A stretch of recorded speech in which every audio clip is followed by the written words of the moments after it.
In this video we will take a look on the hardware and physical differences between the two devices. Also, we will compare them against the latest Google streamer released in September 2024. And in the meantime, please hit the like button and thank you. First, it's a Chromecast with Google TV 4K released in September 2020. Here at the bottom right you can see 4K logo.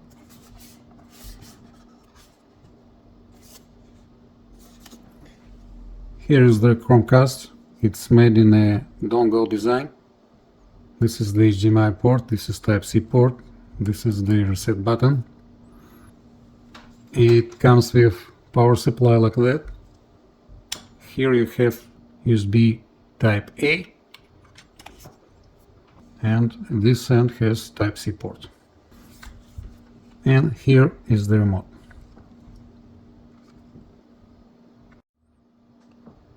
And the second device is ON 4K Pro Streamer from Walmart, released in May 2024.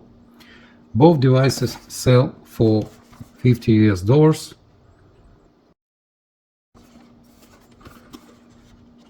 And now we will look at ON 4K Streamer.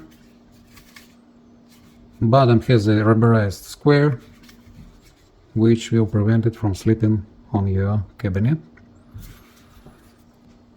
This is the power supply, just a standard one, nothing cool about it, and the remote control.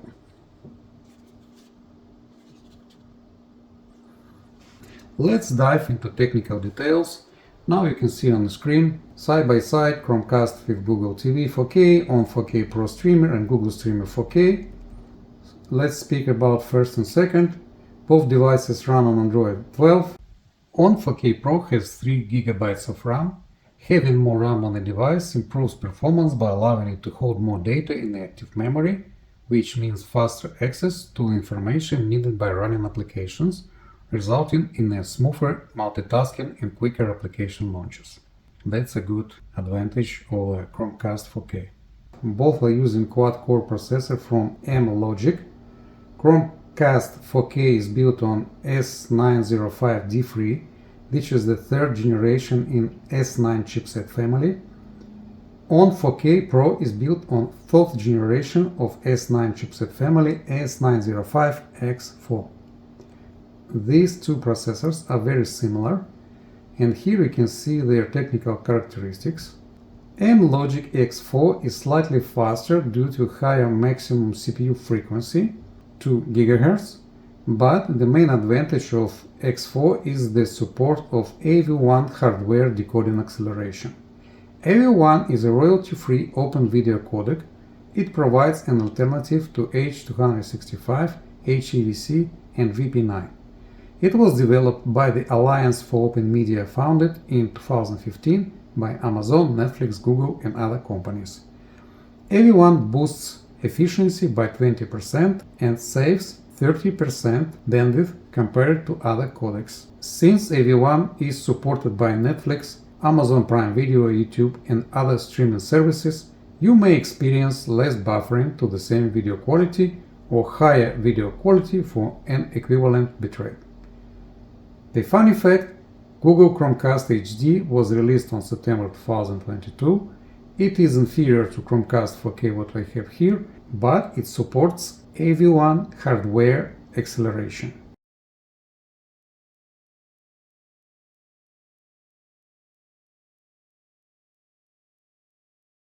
And speaking of Google Streamer, it comes with 4 GB of RAM, and it's rumored to be built on the same chipset as the 2021 Amazon Fire TV Stick 4K Max, a quad-core MediaTek MT8696 processor, and it supports the AV1 hardware acceleration. And now we will compare them side by side.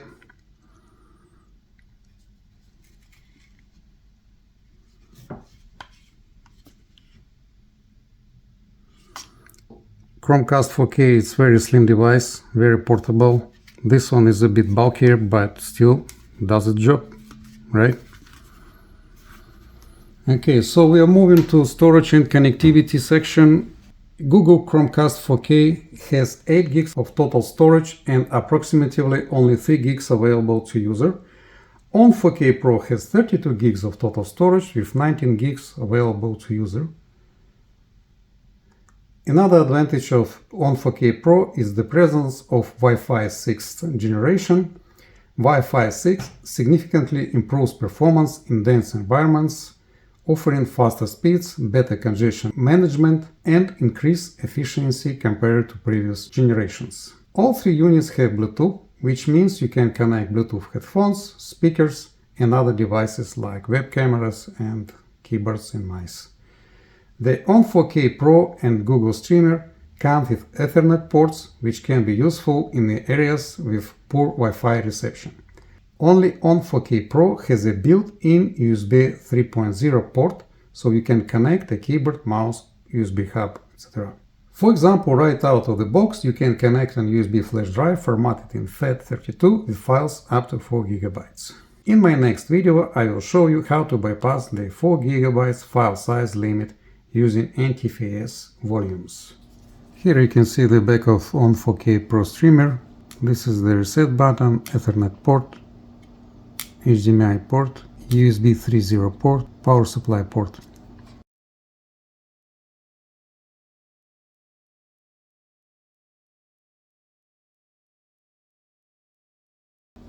The build quality is good, I would say. It doesn't feel cheap. That mesh on the top. This is the rubber piece here.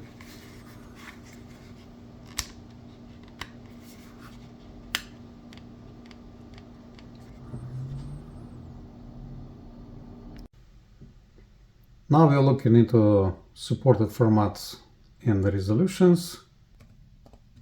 All three devices output video at up to 4K resolution at 60 frames per second.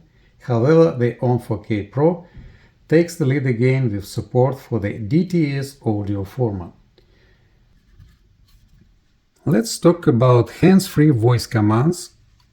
On 4K Pro features a built-in microphone and speaker for the Google Assistant voice commands. On the left side there is a switch for turning the microphone on and off.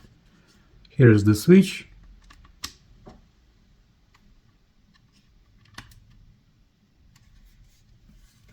The built-in speaker has some limitations. It can provide voice feedback to your voice commands, but it will not play music or other media content.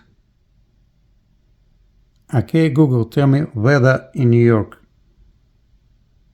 Right now in New York, United States, it's 8 degrees with fog. Today, it'll be rainy with a forecasted high of 12 and a low of 8. Okay, Google, tell me weather in Vancouver, BC. Currently in Vancouver, it's 6 degrees and cloudy. Today, it'll be cloudy with a forecasted high of 7 and a low of 4. Okay, Google, play me George Michael from YouTube. Got it. Here's George Michael on YouTube.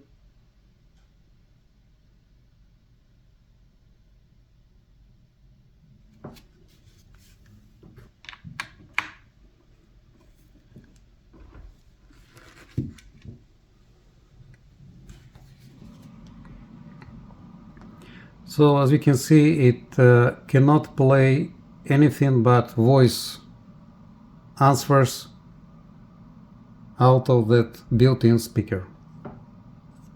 And here we have George Michael on YouTube. Let's talk about remote controls. Here I have the Chromecast 4K remote control. It's a nice remote, but it feels a bit minimalist compared to the on 4K Pro's remote.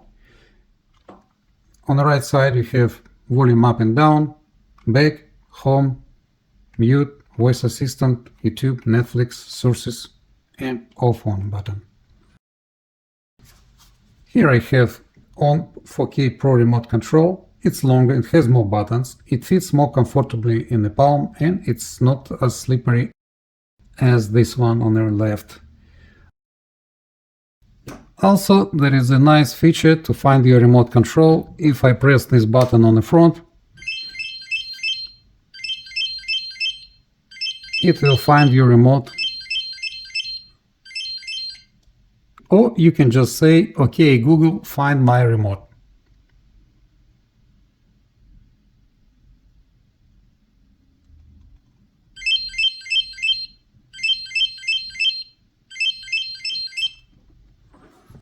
Also, the remote has backlit keys to make it easier to see in the dark.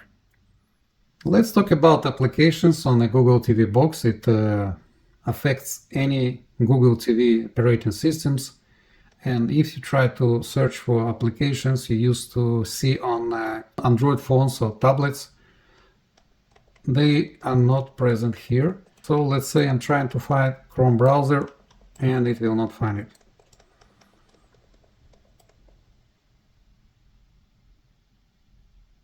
See? Or let's say I will try to another application, Brave.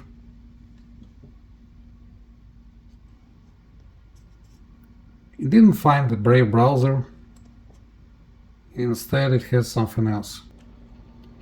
So in my next video I will show you how you can unlock the full potential of Google TV and how to install hidden apps and expand the functionality of Google TV operating system. The conclusion. I have been using Chromecast 4K with Google TV for 3 years now. It has a nice design, cute remote control with voice assistant button. I do notice some lag from time to time when navigating the interface, but when I am streaming content, everything works perfectly fine and it doesn't spoil the experience. The lack of AV1 hardware acceleration doesn't mean you will miss some content. On Chromecast 4K I tested some videos on YouTube. They will play back using VP9 codec instead of AV1. Now I can demonstrate you what I'm talking about. Let's say we go to YouTube. We search for 4K AV1 test. Now I pick this one, Japan. Here we go to settings. Here at the bottom we can choose stats for nerds. Okay, here you can see codecs AV1. So the same playlist you can play on Chromecast 4K, but instead of AV1 you will see VP9. And I will try to find another 4K something. Okay, let's try this one. Now you can see this is codec VP9.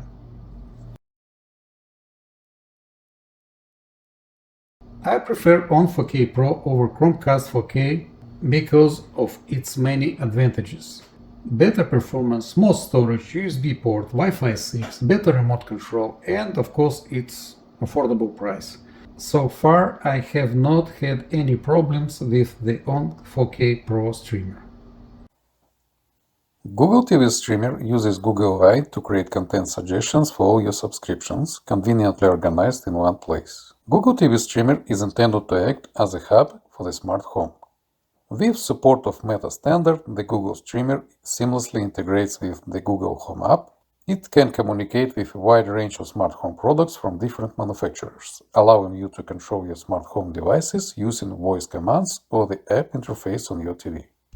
And with a built-in thread border router, it enables a more robust mesh network for smart home devices, improving signal strength and reliability, especially for battery-powered devices. The Google TV Streamer is available for $100, which is double the price of the Chromecast with Google TV 4K it replaces. In terms of performance, it's a bit faster than the Chromecast 4K, but still nowhere near the Apple TV 4K or nVidia Shield TV. For $100, you get the same amount of storage as on 4K Pro, Smart Home Hub integration, the performance comparable to the on 4K Pro, and an improved remote control similar to the on 4K Pro's remote. The downsides to the Google Streamer are its high price, lack of built-in USB port, lack of Wi-Fi 6, and it's essentially built on 2021 hardware. In my opinion, the Google TV Streamer is too expensive for the outdated hardware you get. If you have a higher budget or are looking for premium performance or features, get the Apple TV 4K or nVidia Shield TV. Otherwise, the One 4K Pro streaming device will meet the needs of the most consumers.